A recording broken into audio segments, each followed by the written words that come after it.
Entrevista. Como você, ouvinte, pôde acompanhar em nosso programa, a Procuradoria-Geral da República pediu ao Supremo Tribunal Federal a condenação do deputado federal e ex-governador de Minas Gerais, Eduardo Azeredo, do PSDB, em 22 anos de cadeia por desvios de dinheiro público, no caso conhecido como Mensalão Mineiro. Ontem, Azeredo renunciou ao cargo.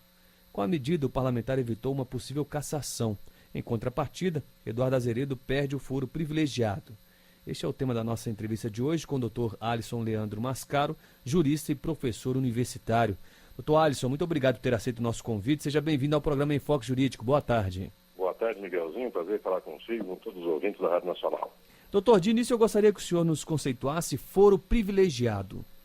Isso. Para todos que estão nos ouvindo e estão nos acompanhando, o foro privilegiado é exatamente o espaço dentro do processo, do julgamento que se faça no Poder Judiciário, no qual uma pessoa, por conta da sua distinção, inclusive de competência, de cargo, ela não é julgada conforme todas as demais pessoas. Então, traduzindo para que as pessoas possam entender aqui o que isso quer dizer, todo brasileiro, toda pessoa que está no Brasil, ela tem um caminho natural quando ela é acusada e é processada. Nós chamamos isso de primeira instância, menos alguns casos de governantes, alguns casos daqueles que estão possuindo cargos de competência política, estes são reservados para outros tribunais. No caso, por exemplo, de deputados federais, eles são reservados logo no começo do seu julgamento para o Supremo Tribunal Federal. Agora, na prática, doutor, qual a vantagem de se ter o foro privilegiado?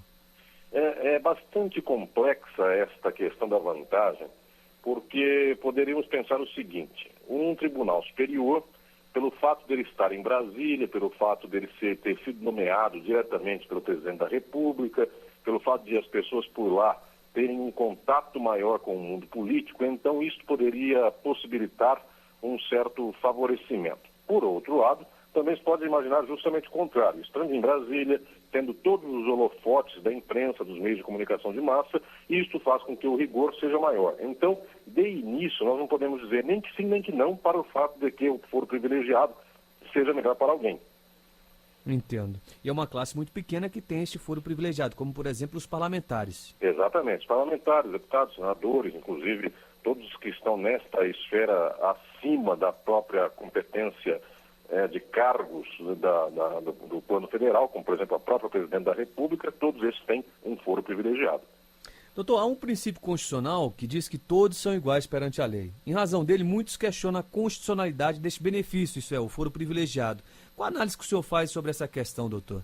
A igualdade que temos na Constituição, ela deveria e ela poderia ser levada às máximas consequências. No entanto, no Brasil e no mundo, em praticamente nenhum país, essa igualdade é levada à sua plenitude. Basta dizer aos que estão nos ouvindo nesse momento que a nossa igualdade é meramente formal. O que quer dizer isso?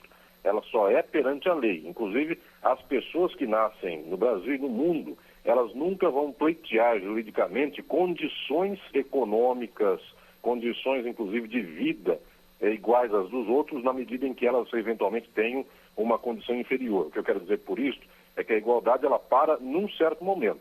Agora, tratando especificamente da igualdade jurídica, ou seja, aquela igualdade somente perante a lei, que já é um ponto muito pequeno dentro da igualdade geral que se possa pensar dentro de uma sociedade. Essa igualdade jurídica, ela também tem vários matizes. O que quero dizer por isso? Todo o ordenamento jurídico do Brasil e de todos os países do mundo, em geral, eles dão algumas balizas e eles dão alguns parâmetros para essa igualdade. Então é como se nós disséssemos, para algumas pessoas há mais proteção, para outras há menos proteção. E isso, pensando juridicamente, tem até alguma razão de ser, ou algum relevo, na medida em que nós olhamos, por exemplo, a questão do direito do trabalho. Na questão do direito do trabalho, o trabalhador não é analisado, nem é julgado, nem sua proteção é do nível igual daquele do empregador. Nós fazemos diferença entre os dois. Também no que tange as questões do direito político, nós também damos para alguns detentores de cargos um poder, ou então pelo menos um privilégio na hora do julgamento, e isso faz com que essa igualdade geral da sociedade seja rompida. O que importa é não pensarmos nós por que em algum caso a igualdade é rompida, porque isso sempre é rompido dentro da sociedade. Mas o que importa é pensarmos nós se especificamente o foro privilegiado, isto é algo de positivo, isto é algo de benéfico ou não para a sociedade. Então, talvez o fundamental nosso não é nem dizer que a igualdade foi rompida, mas, dado este rompimento de igualdade, ele é positivo ou não para a sociedade? Entendo. Daí porque, inclusive, vem aquela máxima que se ouve muito na linguagem jurídica de tratar os iguais como iguais e desiguais como desiguais na medida da sua desigualdade. É meio complexo isso, mas seria mais ou menos isso, doutor. Exato. Por exemplo, vamos comparar também essa questão da igualdade do foro, da desigualdade do foro privilegiado com a questão do trabalhador, que também é desigual em face do empregador.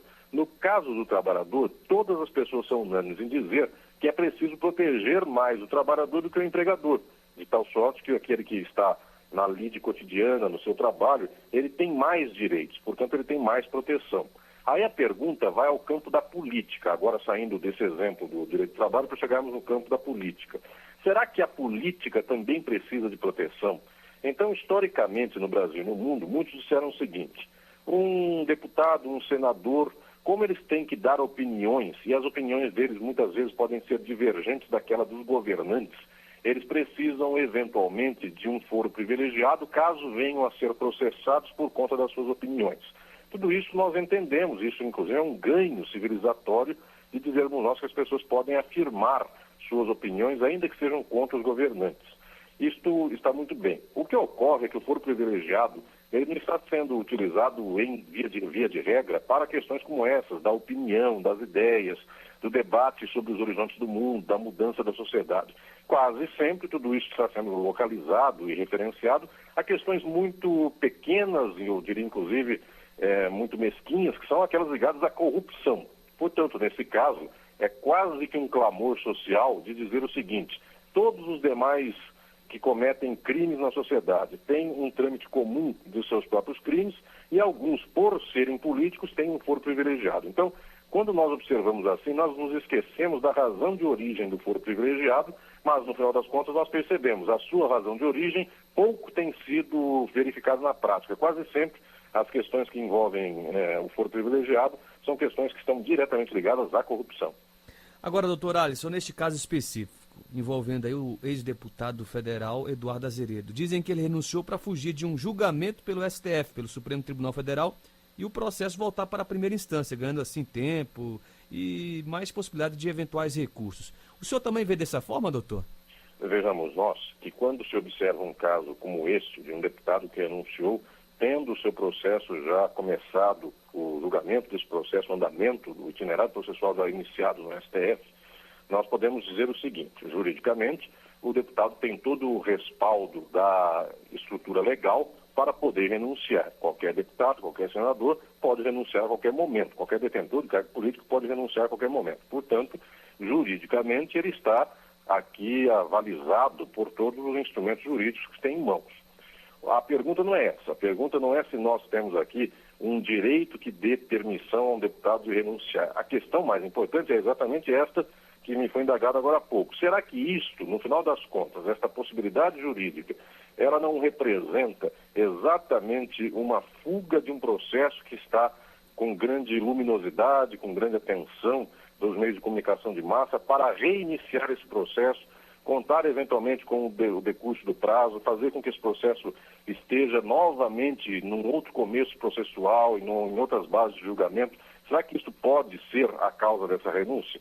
Eu diria a todos que estão nos ouvindo que esta é uma possibilidade que exatamente a renúncia permite. Então, o cálculo de uma renúncia envolve também a possibilidade desse processo não mais correr junto ao Supremo Tribunal Federal e voltar, então, para a primeira instância. Então, eu diria, é uma possibilidade política que isso tenha acontecido, sim, dado que a renúncia permite exatamente esse novo itinerário. Mas, por um outro lado, há possibilidade também de o processo ser mantido no Supremo Tribunal Federal? Sim, esta é uma questão muito importante, na medida em que nós não temos, na lógica do Poder Judiciário do Brasil, inclusive dentro da lógica do STF, nós não temos um guia processual que seja necessário, que seja inexorável, a qual todos os processos tenham que seguir. Por que isso? Porque o direito do Brasil, bem como o direito de todos os países do mundo, esse direito é composto por um enfeixamento de vários princípios. Então nós temos princípios que dizem, por exemplo, do foro privilegiado, E a partir do momento em que alguém não detém mais o cargo, ele não detém mais o foro privilegiado, seu processo volta diretamente à origem, à primeira instância. Tudo isso aqui está enfeixado dentro de alguns princípios.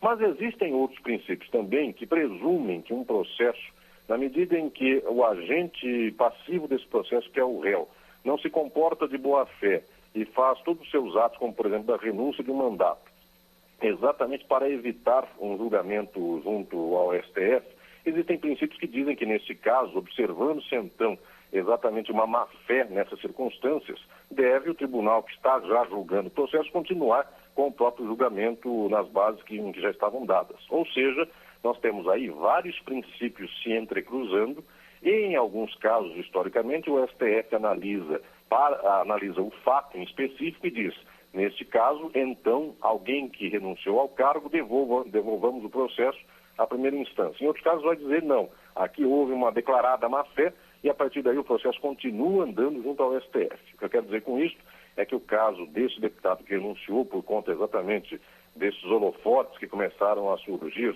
junto ao STF, esse caso será analisado agora pelo relator do processo, por todo o tribunal, e a partir daí, então, vai se pensar o que vai se fazer com o caso. Devolva-se esse caso para a primeira instância ou então vai se perceber que a renúncia foi uma manobra jurídica e esse caso persevera ainda no STF. É algo que vai ser decidido pelos próximos tempos.